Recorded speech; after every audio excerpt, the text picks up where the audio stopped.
More ancient history jewelry stories. It's Tiara Tuesday, and I did not realize until I turned the camera on that I look like a very distracting cupcake, but we're just gonna roll with it.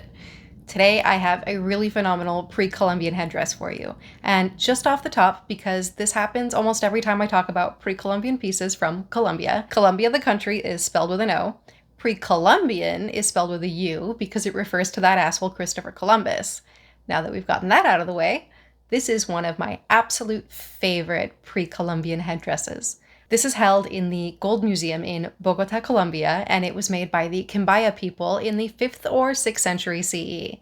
The Quimbaya people were exceptional goldsmiths, and they used an alloy of gold called tumbaga, which is a mix of gold and copper. Their mix used up to 30% copper to give it a really wonderful, rich, rosy color. This headdress was definitely worn by someone of significance, whether a tribal leader or a spiritual leader. Unfortunately, many museums, like the Gold Museum in Bogota, don't have comprehensive websites with information about their pieces.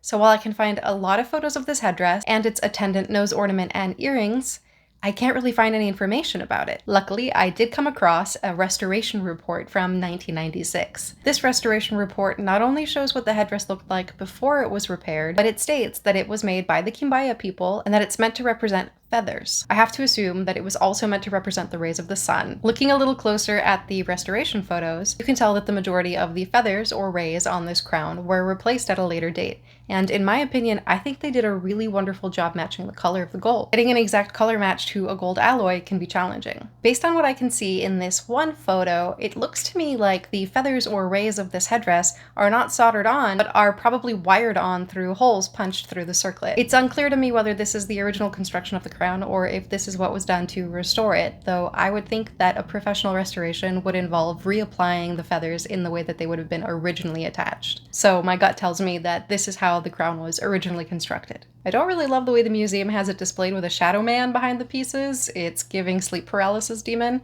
but it is nice to get a sense of scale and see exactly how these pieces would have been worn.